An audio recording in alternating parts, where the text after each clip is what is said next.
एक बार फिर से स्वागत है आपका इस करंट अफेयर की क्लास में। और मैं मनमोहन सविता आपके लिए लेकर आया हूँ कुमार गौरव सर की जो करंट अफेयर की क्लास है उसके क्लास नोट्स। दोस्तों, इस वीडियो के माध्यम से मैं आपको करंट अफेयर को बहुत ही शॉर्ट तरीके से समझाने वाला हूँ, बताने वाला हूँ। सभी प्रश्नों पर हम चर्चा करेंगे। इसी के साथ आइए शुरुआत करते हैं इस वीडियो में, जो कि सभी प्रतियोगी परीक्षाओं के लिए बेहद महत्वपूर्ण योगदान देने वाली है। तो अपने पेन पेपर हाथ में रखिए, इंडिया और वर्ल्ड का मैप साथ में रखिए और पढ़ना शुरू कीजिए मेरे साथ कुमार गौरव सर की पूरी क्लास के सभी प्रश्न। फिर चाहे आप यूपीएससी, एसएससी, बैंक, रेलवे यानी जितने भी वनडे एग्ज़ाम हैं उन सभी की तैयारी के लिए करंट अफेयर यदि आता है तो आपका इस क्लास में स्वागत है। और यह करंट अफेयर क्लास आपके लिए काफ़ी रामबाण साबित होने वाली है। तो केवल आपको वीडियो के अंत तक बने रहना है। हम शुरुआत करेंगे आज के मोटिवेशनल कोट के साथ पहले प्रश्न की। आज का हमारा मोटिवेशनल कोट है, हाथों की लकीरों में नहीं माथे की पसीने में होती है। हाथों की लकीरों में नहीं माथे के पसीने में होती है, मेहनत जनाब हमारे हाथों में होती है। मेहनत जनाब हमारे हाथों में होती है, माथे के पसीने में होती है। शुरुआत करेंगे आज के हमारे पहले क्वेश्चन की। और पहला ही क्वेश्चन हमारी परीक्षा की दृष्टि से काफ़ी हेल्पफुल होने वाला है। इंपॉर्टेंट क्वेश्चन है। सभी क्वेश्चन वीडियो के अंत में आपको बहुत सारी जानकारियाँ अलग से भी बताने वाला हूँ, तो बने रहना है आपको वीडियो के अंत तक। और शुरुआत करेंगे पहले क्वेश्चन की। पहला क्वेश्चन है, 13 सितंबर 2021 को निम्न में से कौन मुख्यमंत्री पद की शपथ लेंगे। तो जैसा कि आपको पता है कि मुख्यमंत्री के इस्तीफा, राज्यपाल के स्थानांतरण तथा कई प्रकार की बातें केंद्र में चल रही हैं। और इसी के चलते 13 सितंबर 2021 को हाल ही में गुजरात के नए सीएम बनने का ऐलान कर दिया गया है। यानी अब गुजरात के नए सीएम होंगे भूपेंद्र रजनीकांत पटेल। कौन होंगे? भूपेंद्र रजनीकांत पटेल यहाँ के 17वें मुख्यमंत्री होंगे। जैसा कि हम बता दें आपको, यहाँ के भूतपूर्व यानी पूर्व मुख्यमंत्री विजय रूपाणी थे और इन्हीं के इस्तीफे के दौरान अब यहाँ पर नए मुख्यमंत्री बनाए गए हैं जिनका नाम है भूपेंद्र रजनीकांत पटेल, जो 13 सितंबर को अपने पद की शपथ लेंगे। बात करनी थी भूपेंद्र सिंह रजनीकांत पटेल की, तो यह गुजरात की सीट है, एक खाट लोधिया सीट से सांसद हैं। यदि हम बात करें 2017 में एमएलए चुनाव में 1,70,000 वोटों से इनकी जीत हुई थी, जो कि गुजरात में किसी भी विपक्षी दल के नेता की सबसे बड़ी जीत थी। ठीक है दोस्तों, तो हम बात करेंगे कि गुजरात के नए सीएम होंगे अब रजनीकांत पटेल। अब मैं आपको करंट अफेयर से संबंधित कुछ ऐसे प्रश्न भी बताने वाला हूं जो आपके लिए काफ़ी हेल्पफुल और इम्पोर्टेंट साबित होंगे। और इन प्रश्नों में हम बात करेंगे नए राज्यपाल और नए मुख्यमंत्रियों की। तो बने रहना है आपको वीडियो के अंत तक। आइए शुरुआत करते हैं इस टॉपिक। तो जैसा कि आपको पता है कि 9 सितंबर 2021 को उत्तराखंड के नए राज्यपाल बनाए गए थे, जिनका नाम था गुरमीत सिंह। और इन्होंने बेबी रान्या मौर्य के स्थान पर अपना राज्यपाल का स्थान ग्रहण किया था। यहाँ कहाँ के? तो उत्तराखंड के नए राज्यपाल बनाए गए थे। अब हम बात करेंगे इनके साथ 4 अन्य राज्यपाल बनाए गए थे। बनवारी लाल पुरोहित, जिन्होंने तमिलनाडु से पंजाब का पदभार ग्रहण किया था राज्यपाल का। वहीं पर जगदीप मुखी, यह असम के प्रेजेंट टाइम में राज्यपाल थे, परंतु इन्हें नागालैंड के अतिरिक्त कार्यभार के साथ नया राज्यपाल घोषित कर दिया गया है। वहीं पर हम बात करें RN रवि, यह तमिलनाडु के नए राज्यपाल बने हैं। और थावरचंद गहलोत, यह कर्नाटक के नए मुख्य राज्यपाल बने हैं। वहीं पर हम बात करें कि नए मुख्यमंत्री 2021 जनवरी 2021 से सितंबर 2021 के मध्य जितने भी नए मुख्यमंत्री बने हैं उनकी पूरी लिस्ट भी मैंने आपको सामने पेश की है। तो बिशवराज बिस्वा जी, यह कर्नाटक के नए मुख्यमंत्री बने हैं। असम के नए मुख्यमंत्री हेमंत बिस्वा शर्मा बने हैं। वहीं पर केरल के नए मुख्यमंत्री पिनरई विजयन बने हैं। पांडुचेरी के नए मुख्यमंत्री एन रंगास्वामी बने हैं। और उत्तराखंड के नए मुख्यमंत्री पुष्कर धामी बने हैं। उत्तराखंड और गुजरात के नए आपको पता ही है, इस क्वेश्चन में बताया है, भूपेंद्र रजनीकांत पटेल जी बने हैं। वहीं पर पश्चिम बंगाल की नई मुख्यमंत्री हैं ममता बनर्जी। तो यह सभी प्रश्न आपको याद रखने हैं। हम शुरुआत करेंगे आज के नेक्स्ट क्वेश्चन की। हमारा नेक्स्ट क्वेश्चन है क्वेश्चन नंबर 2+2 वार्ता में भारत की ओर से किसने भागीदारी की है। तो जैसा कि हम बता दें कि 2+2 वार्ता क्या होता है, तो इसमें देश के विदेश मंत्री और रक्षा मंत्री भाग लेते हैं। और इसी में क्या किया जाता है, तो 2+2 वार्ता भागीदारी की जाती है। जिसमें देश की आर्थिक तथा कई प्रकार की बातों पर चर्चा की जाती है। इसमें हम बात करें रक्षा संबंधी बातें और विदेश व्यापार संबंधी बातें इस 2+2 वार्ता में की जाती हैं। और हाल ही में ऑस्ट्रेलिया और भारत के मध्य यह 2+2 वार्ता आयोजित की गई थी, जिसमें से हम बात करें कि भारत के विदेश मंत्री जयशंकर ने भाग किया था और रक्षा मंत्री राजनाथ सिंह ने इसमें पार्टिसिपेट किया था। 2+2 वार्ता का मतलब ही है कि इसमें दोनों देशों के विदेश मंत्री और रक्षा मंत्री शामिल किए जाते हैं। तो हम बात करें कि प्रेजेंट टाइम विदेश मंत्री कौन है, जयशंकर, और रक्षा मंत्री हैं राजनाथ सिंह। तो भारत की ओर से इन दोनों ने 2+2 वार्ता में साझेदारी या भागीदारी की है। यदि हम बात करें इसका होस्ट कहाँ पे किया गया था, तो नई दिल्ली में इसकी होस्टिंग की गई थी। तो हाल ही में ऑस्ट्रेलिया और भारत के मध्य यह हुई थी। अब ऐसे प्रश्न जो कि करंट अफेयर से संबंधित हैं और यह क्वेश्चन आपके स्टैटिक जीके में भी काफ़ी हेल्पफुल रह सकते हैं, तो इन पर भी हम चर्चा करेंगे। जैसा कि आपको पता है, मालाबार युद्धाभ्यास, इसमें 4 देश शामिल होते हैं, जापान, अमेरिका, इंडिया और ऑस्ट्रेलिया। ठीक है, तो मालाबार युद्धाभ्यास में 4 देश शामिल हैं, जापान, अमेरिका, इंडिया और ऑस्ट्रेलिया। अब एक ऐसा क्वेश्चन बन जाता है कि 2+2 वार्ता में एक ऐसा कौन सा देश है जो क्वाड देश का समूह नहीं है ना, क्वाड ग्रुप में के समूह में सम्मिलित नहीं है। तो वह है ऐसा एकमात्र देश जिसका नाम है रूस, है ना। यह क्वाड समूह के देशों में शामिल नहीं है। और क्वाड समूह में कौन कौन शामिल है, तो जापान, अमेरिका, इंडिया और ऑस्ट्रेलिया ही शामिल है, परंतु रूस शामिल नहीं है। और इसके साथ भी भारत क्या कर चुका है, तो 2+2 वार्ता कर चुका है, जिसकी 2021 में किसके साथ की गई है, ऑस्ट्रेलिया और भारत के साथ। अब हम बात करेंगे प्लेटिपस अभ्यारण्य, यह ऑस्ट्रेलिया में स्थित है और यहाँ के घास के मैदानों को ही डाउन्स के नाम से जाना जाता है। तो यह ऑस्ट्रेलिया संबंधित आपको प्रश्न याद रखना है। अब हम शुरुआत करेंगे नेक्स्ट क्वेश्चन की। क्वेश्चन नंबर 3, इसमें आपको काफ़ी इंपॉर्टेंट न्यूज़ देने वाला हूँ और मध्य प्रदेश से संबंधित सभी इंपॉर्टेंट फैक्ट भी आपको बताने वाला हूँ। तो आपको इस क्वेश्चन को पूरा देखना है, अंत तक देखना है। वीडियो को पसंद आ रही हो तो लाइक शेयर सब्सक्राइब करते रहें। हम मिलेंगे आपसे, अब इस क्वेश्चन से चर्चा करेंगे। तो हाल ही में पावर सेक्टर में साइबर सिक्योरिटी लागू करने वाला देश का पहला राज्य बन गया है। पावर सेक्टर में साइबर सिक्योरिटी लागू करने के लिए यह क्यों लागू की गई है, तो जैसा कि हम आपको बता दें, विश्व स्तर पर और देश स्तर पर 2 बड़ी बड़ी घटनाएं हुई हैं। उन 2 बड़ी घटनाओं में यदि हम बात करें कि विश्व स्तर में सबसे बड़ी घटना क्या थी, तो यहाँ की सबसे बड़ी जो पाइपलाइन थी, अमेरिका की सबसे बड़ी पाइपलाइन थी, और यहाँ पर क्या हुआ था, तो साइबर अटैक कर दिया गया था। इसी के साथ हम देश में बात करें तो मुंबई पावर सेक्टर पर भी साइबर अटैक हो चुका है। और इसी प्रकार से विश्व स्तर और देश स्तर पर यह घटना होने के कारण हाल ही में किसने, तो मध्य प्रदेश सरकार ने साइबर सिक्योरिटी लागू करने वाला देश का पहला राज्य बन चुका है। अब यहाँ पर क्या होगा, तो साइबर सिक्योरिटी प्रबंधन योजना लागू की जाएगी और मध्य प्रदेश के सीएम हैं शिवराज सिंह चौहान जी ने इसे लागू किया है। कहाँ पर, तो मध्य प्रदेश जबलपुर में इसे स्थापित किया जाएगा, लागू किया जाएगा। तो यह क्या है, एक साइबर सिक्योरिटी प्रबंधन योजना है जो साइबर सिक्योरिटी यानी साइबर अटैक को रोकने के लिए इसे लगाया गया है। इसी के साथ आपने सुना होगा, चर्चा में रहा, पेगासस क्या है, तो पेगासस एक जासूसी वायरस है और इसे ही हम मालवेयर यानी दुर्भावना से बनाया गया सॉफ्टवेयर के नाम से जानते हैं। यह क्या करता है, तो जासूसी करने वाला एक वायरस है। तो यह इंपॉर्टेंट फैक्ट आपको इस क्वेश्चन से याद रखने हैं। अब हम बात करेंगे मध्य प्रदेश से संबंधित कुछ बातों पर। मध्य प्रदेश से संबंधित कुछ बातें आपके लिए काफ़ी हेल्पफुल और इम्पोर्टेंट साबित होंगी, तो इन्हें आपको मेरे साथ नोट डाउन करना है। नोट डाउन करते चलिए दोस्तों, काफ़ी इंपॉर्टेंट है। मध्य प्रदेश, यहाँ का राजकीय पशु है बारहसिंगा, यहाँ का राजकीय पेड़ है बरगद और राष्ट्रीय फूल है यहाँ का सफ़ेद लिली।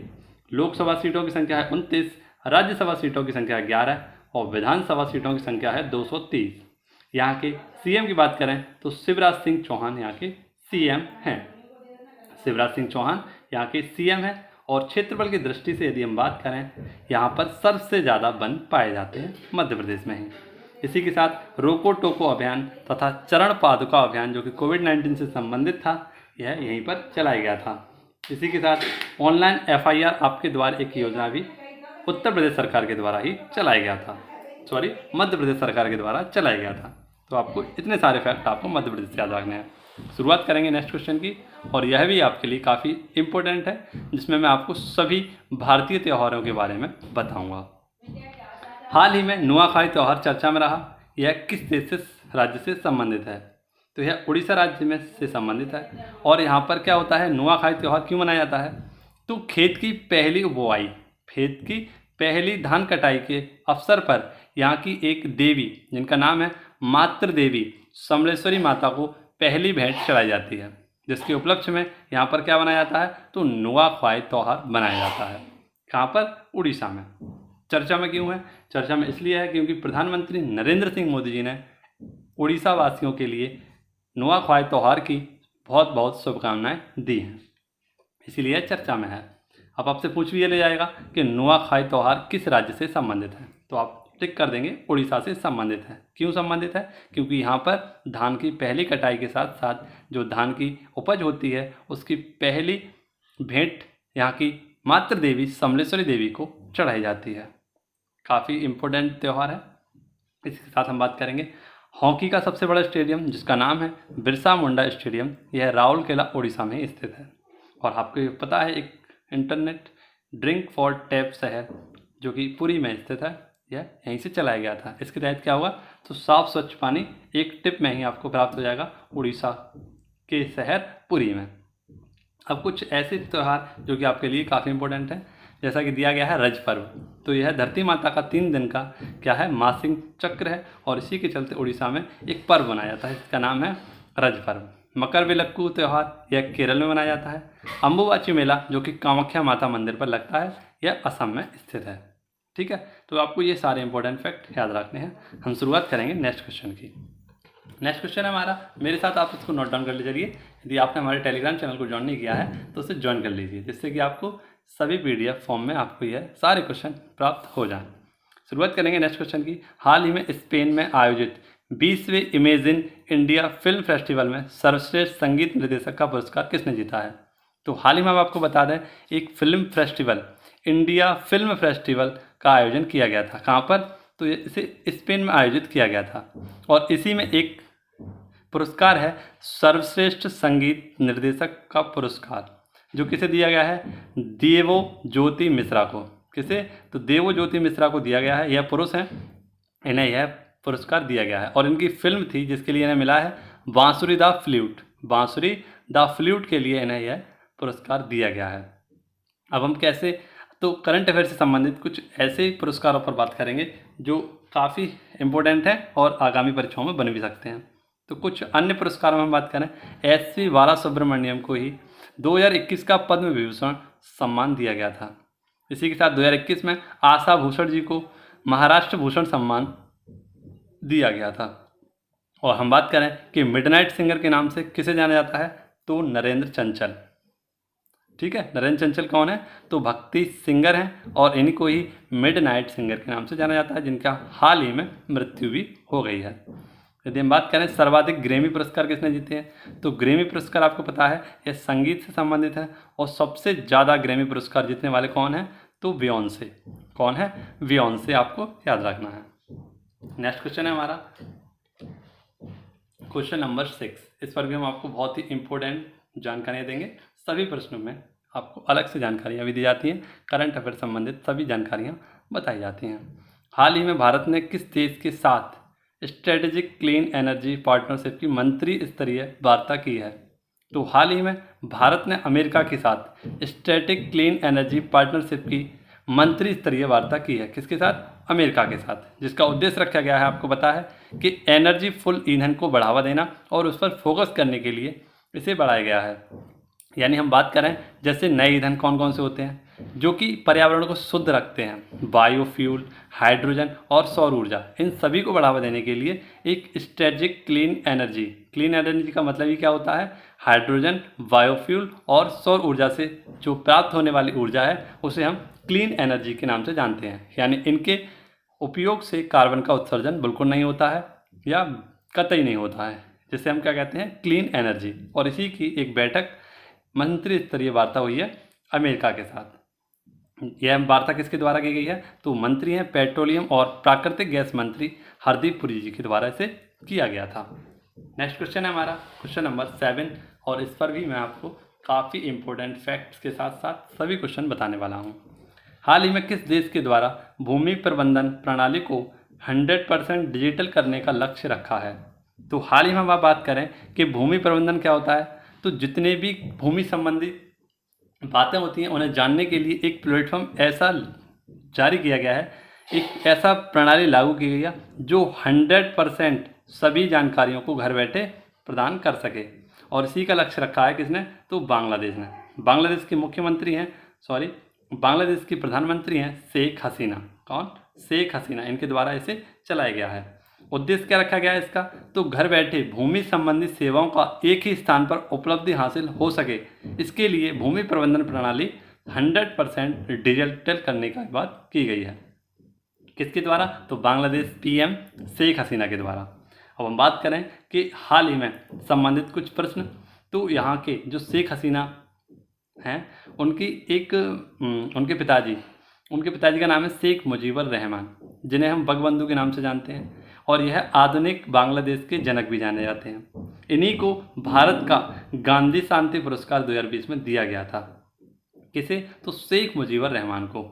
ठीक है सर। इसी के साथ बांग्लादेश के साथ एक बांग्लादेश और भारत के मध्य एक ट्रेन चली थी जिसका नाम था मिताली एक्सप्रेस। तो यह भी कहाँ चली थी?